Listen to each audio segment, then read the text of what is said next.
Imagine a world where the halls of power echo with diverse voices, where every decision reflects the richness of our global community. In a realm still dominated by men, a group of trailblazing women from the Caribbean are rewriting the narrative, proving that gender is no barrier to political leadership and excellence. They're not just participants, but pioneers, carving a path for future generations. Today, we're diving into the stories of 10 of the most influential women in Caribbean politics. From groundbreaking achievements to challenges overcome, these leaders are not just changing the face of politics in the Caribbean, but are also inspiring women and girls worldwide to dream big and break barriers. Stay with us as we unveil the journeys of these remarkable women, their victories, their struggles, and the impact they're creating in shaping a more equitable world. This isn't just a story of political success, it's a celebration of female empowerment, a call to action for gender equality. Don't miss out on this enlightening journey into the lives of women who are not only leading, but also transforming the political landscape in the Caribbean. Globally, the presence of women in politics is still far from being similar to that of men. Women's equal participation and leadership in political and social life are essential to achieve a fair, more sustainable world.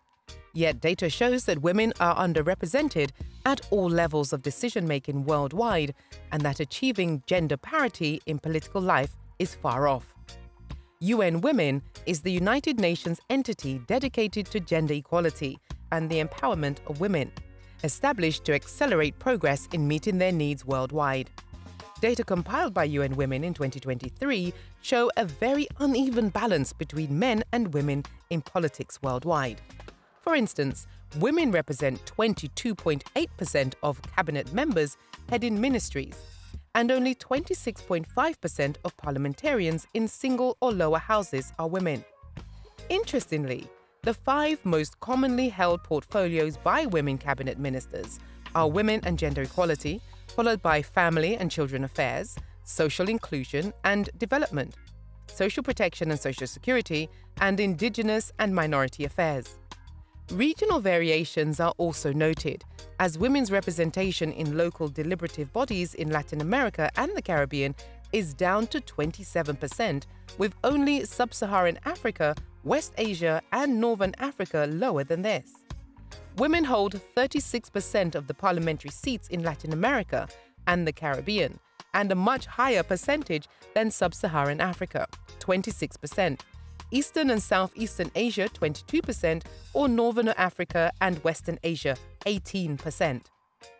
Only 6 countries in the world have 50% or more women in parliament in single or lower houses, and one of them is Cuba with 53%.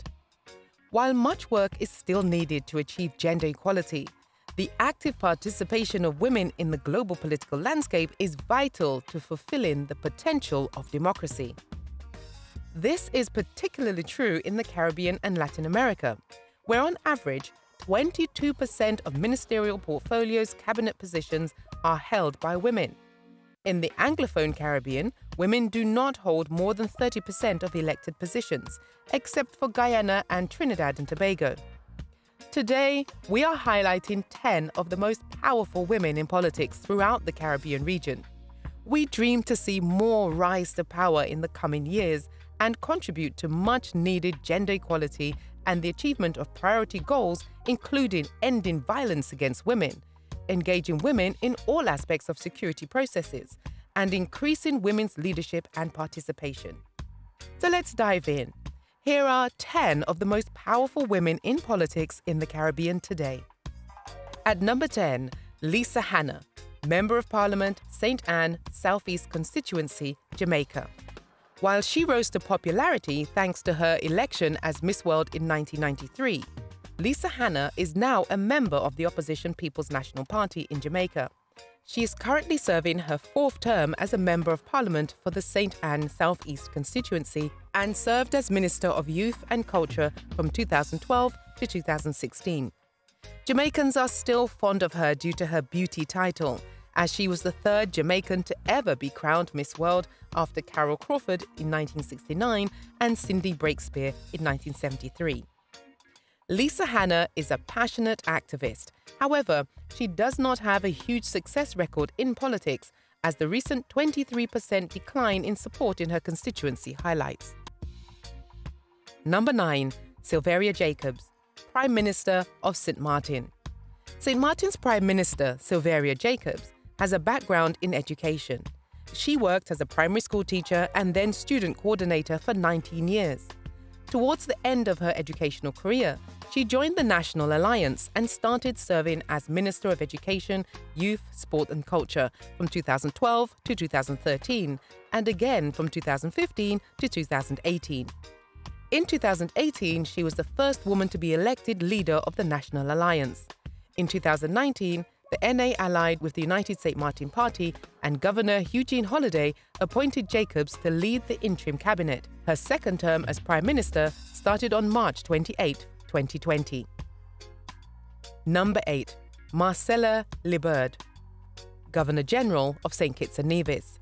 Dame Marcella Althea Liburd, GCMG and JP, is a Kittitian politician serving as the 5th Governor General of St. Kitts and Nevis since February 1, 2023.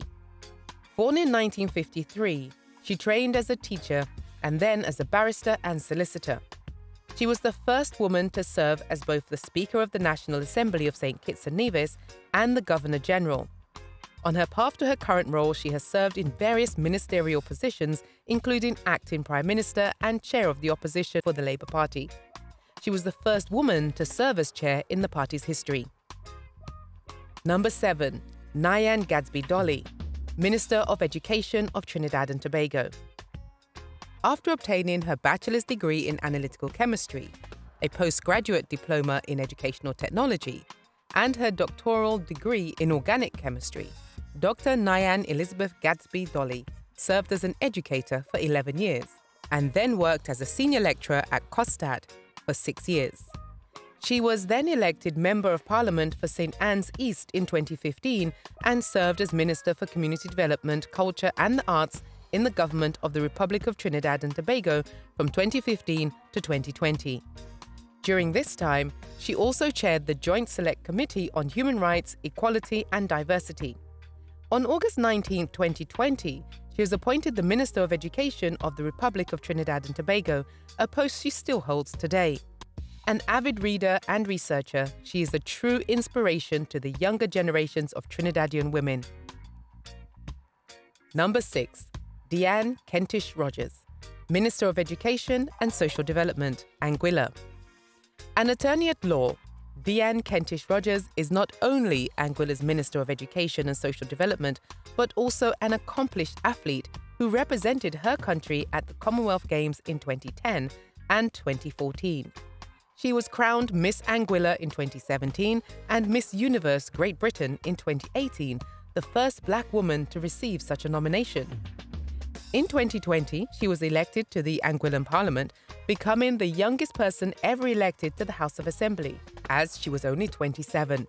In February 2022, aged 29, she served as acting Premier for 10 days, becoming the youngest person to serve in the position in the country's history. In protest of the government's decisions about GST, Kentish-Rogers later resigned from the government, a true example of a woman who stands by her principles. She was eventually reappointed 1 week later. If you're enjoying this video and are passionate about uplifting and empowering content like this, please show your support by hitting the like button and subscribing to our channel. Your engagement helps us to share these significant stories with a broader audience and continue promoting the conversation about gender equality and female empowerment in politics. Like and subscribe now to join us in celebrating and advocating for the power of women in creating a better world. Number 5. Carla Nathalie Barnett, Secretary General of CARICOM Belize. On August 1, 2021, Carla Nathalie Barnett became the 8th Secretary General of the Caribbean Community CARICOM by unanimous appointment of the Conference of Heads of Government of CARICOM. This was possible thanks to her over 30 years of professional experience in the region, including having served as Deputy Secretary-General at the CARICOM Secretariat, Deputy Governor of the Central Bank of Belize, Financial Secretary of the Government of Belize, and Vice President Operations at the Caribbean Development Bank, blazing a trail as the first woman appointed in these positions. She is a consistent advocate for gender equality as good economic policy and as the right path for a more equitable society. Dr. Barnett has received several awards, including Commander of the British Empire for Distinguished Public Service. Number 4. Juliana O'Connor-Connolly, Premier of Cayman Islands. Premier and Minister for Finance, Education, District Administration, Lands and Cabinet Office. The Honourable Juliana Yvonne O'Connor-Connolly was elected to the Legislative Assembly, now Parliament, for the first time in November 1996 to represent the district of Cayman Brac and Little Cayman, becoming the First Lady to represent the district in the Legislative Assembly. She then became Cayman's first female minister in 1997 and served until 2000 as the Minister of Community Affairs, Sports, Women, Youth and Culture. She was a member of Cabinet from 2009 to 2013, then Speaker of the House from 2013 to 2017, and served as Minister for Education, Youth, Sports, Agriculture and Lands from 2017 to early 2021. Now in her 7th consecutive term as a Member of Parliament, Mrs. O'Connor-Connolly is the longest-serving female member and the first woman to become Deputy Premier and Premier of the Cayman Islands. Number 3. Christine Kangaloo, President-elect of Trinidad and Tobago. 62-year-old Christine Carla Kangaloo prides herself on a stellar political career in Trinidad and Tobago, which in 2001 saw her become a Member of Parliament as an opposition senator, then the first woman Vice President of the Senate, and again Minister in the Office of the Prime Minister in 2002. She was then appointed Minister of Legal Affairs in 2005, elected to the House of Representatives for the People's National Movement in 2007, and served as Minister of Science, Technology and Tertiary Education. In 2015, she was elected President of the Senate, becoming the only person to ever serve as both President and Vice President in the country. She resigned from the position only to run for President of Trinidad and Tobago, to which she was elected on March 20, 2023, the second woman to serve as President in her beautiful Caribbean country.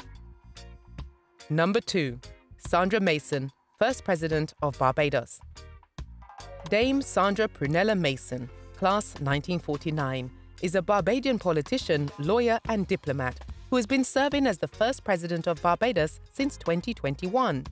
Prior to this, she was the 8th and final Governor-General of Barbados from 2018 to 2021, the second woman to hold the office.